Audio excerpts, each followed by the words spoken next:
importantes. Eu acho. O Garzoni, houve uma ideia que circulou, se não me engano, no primeiro mandato do presidente Lula, vindo dele mesmo, a ideia de uma espécie de constituinte específica para a reforma política. Isso seria uma forma, digamos, viável de se fazer a reforma? É possível isso juridicamente, politicamente?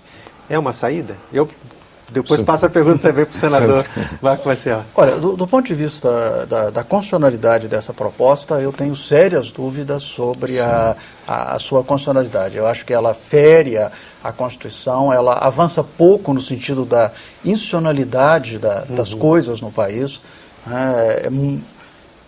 Democracia e institucionalização a gente aprende fazendo. Você usar mecanismos fora dos mecanismos institucionais para buscar a institucionalidade, eu acho um contrassenso e acaba sendo um risco desses mecanismos excepcionais que são desnecessários, né, com todos os problemas que o país tem. A gente vive numa situação de institucionalidade perfeita, não há problemas institucionais graves no país, fora esses pequenos problemas de ajustes. Então, buscar uma solução de exceção, eu acho que não só constitucionalmente é complicado, né, você não acha essa solução na Constituição, então ela não deve ser aplicada, como do ponto de vista político é uma solução ruim, e acho que ela é inócua, porque os representantes que virão são as mesmas pessoas, né? Nós não podemos ter ilusão de que nós vamos buscar anjos ou marcianos ou venusianos para participar dessa constituinte exclusiva.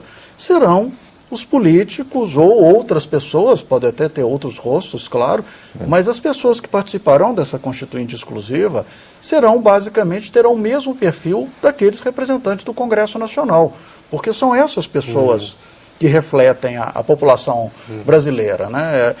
Propostas como essa, eu acho que elas correm o risco de, às vezes, ver que a única solução para isso seria trocar o povo. Né? O que a gente não gosta é do povo. Nós temos que achar uma solução diferente, porque quem o povo escolhe não é uma boa opção. Que eu acho que esse é um dos riscos, inclusive, da reforma política, é um pouco ir por esse caminho de tentar substituir o povo, né? Dizer que buscar uma tutela do eleitor. É preciso não cair nesse tipo de risco, né? Lembrar sempre que em qualquer sistema democrático o eleitor tem o sagrado direito de errar. O eleitor tem o sagrado direito de fazer uma bobagem.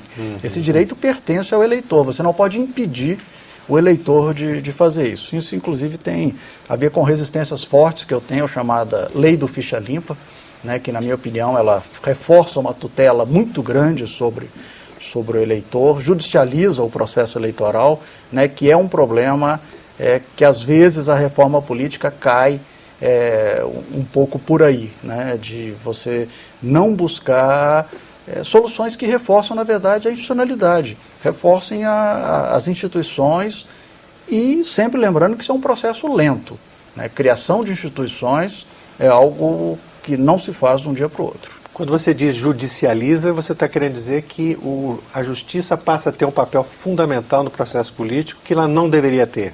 Exatamente, você despolitiza a eleição e transfere a decisão para o Poder Judiciário, né?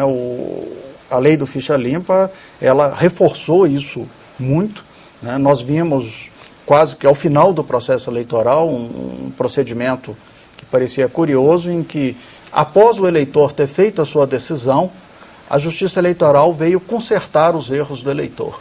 Né? Nós tivemos essa impressão. Que nós tínhamos na República Velha uma instituição formada dentro da Câmara, que era chamada Comissão de Verificação de Poderes, em que essa comissão ela degolava aqueles políticos que ela considerava inconvenientes no parlamento. A Justiça Eleitoral quase cumpriu um papel de uma comissão de verificação de poderes. Aqui no Senado Federal a gente viu vários políticos que estão ainda sob júdice, há pendências de decisões. Né? Na Câmara há uma série de pendências. Então isso é um problema de judicialização do processo eleitoral, que é um dos problemas que eu acho que o Brasil vem sofrendo, né? Desde o processo do episódio, por exemplo, da verticalização das coligações, o número de vereadores, altamente antifederativo. o número de vereadores, a fidelidade partidária, a forma como o Supremo interpretou, as recentes decisões da Justiça sobre o suplente, a convocação do suplente do partido ou da coligação, enfim, uma série de decisões que a Justiça Eleitoral às vezes contraria decisões recentes que ela tomou e que impõem uma tutela e uma confusão no processo eleitoral. Senador, o senhor enxerga essa tutela também? E o senhor considera relevante em parte, essa questão? Sim. E no caso, por exemplo, da verticalização, foi uma coisa altamente antifederativa, né? Porque praticamente desconhecia os estados membros da federação, não é? E foi votada, inclusive, sem respeitar aqueles prazo de um ano antes da eleição. Não sei se observou aquilo. Foi uma coisa surpreendente. Sim, o nosso partido, nós fomos ao Supremo, perdemos, infelizmente perdemos, mas fomos, e foi uma discussão bastante tensa, e perdemos eleições por um score que não foi muito elevado, mas eu acho que a verticalização foi um retrocesso, diria assim. Mas além disso, vem uma questão que o Guerzoni mencionou, que é a questão também de uma constituinte exclusiva.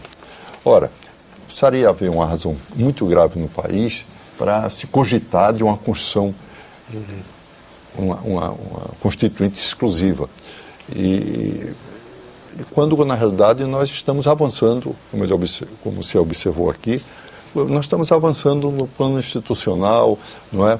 O Brasil está vivendo um período de larga estabilidade política e institucional, é bom frisar.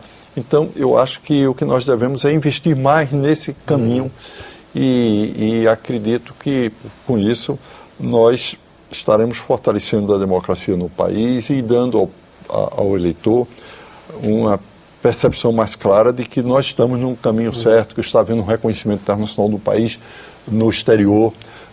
Qualquer pessoa com quem a gente conversa, ele reconhece exatamente isso, em que pese o nosso entorno, nos nossos vizinhos aqui na América, com alguns dos nossos vizinhos da América do Sul, mas o fato é que nós estamos avançando.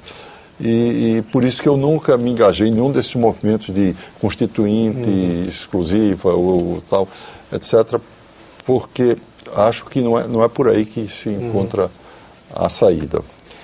O senhor enxerga, digamos assim, algum aspecto da reforma política que seria, digamos, que pode representar algum consenso para iniciar o processo?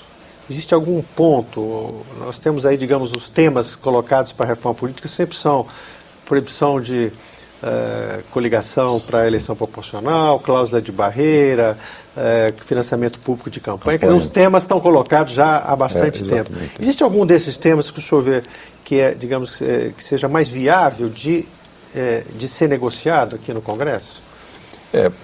Tem algumas questões assim, por exemplo, de fidelidade partidária. Eu acho que já é mais aceitável, né? Mais aceitável. Já se estabeleceu um ano apenas, o ideal que fosse pelo menos 2 anos, né?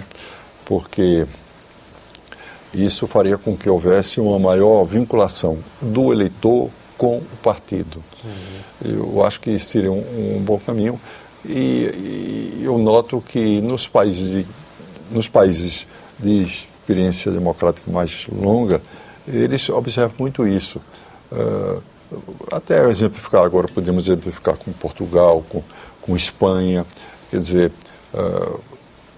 eles estão sempre assim tomando medidas que fortalecem os partidos, e na proporção que fortalece os partidos, e isso cria a condição que o eleitor possa refletir um pouco sobre o programa do partido de sua preferência e aí depositar o seu voto, e isso ajuda a dar estabilidade política, né?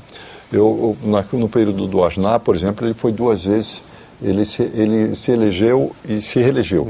Na primeira eleição, eu conversei com ele por telefone, na véspera da eleição, e ele falou, olha, eu não vou fazer a maioria absoluta, mas na realidade ele fez, porque ele conseguiu 12 votos de 4 partidos, que eram esses partidos de menor representação.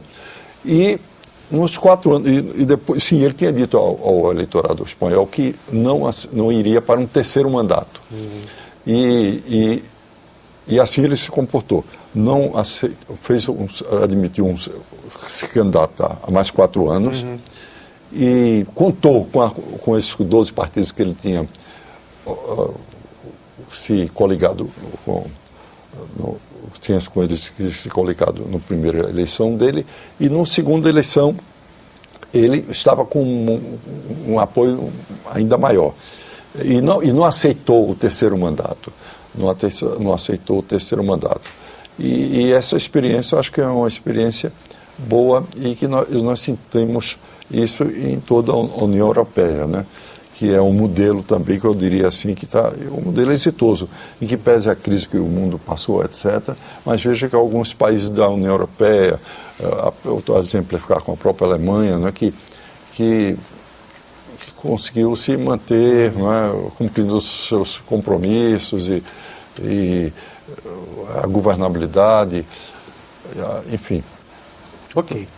Bom, nós agradecemos demais a presença aqui do senador Marco Maciel, do Democratas de Pernambuco, um senador sempre dedicado às grandes questões institucionais, e ao mestre em ciência política e consultor legislativo do Senado, Gilberto Guerzoni Filho, por esse debate sobre a reforma política, tema ao qual voltaremos nesse programa e talvez com os senhores em outra oportunidade. Agradecemos também a você, telespectador, que nos acompanhou até agora. Lembrando que, se você tiver alguma observação sobre este ou outros programas da TV Senado, pode utilizar o nosso site na internet, que é www.senado.gov.br/TV.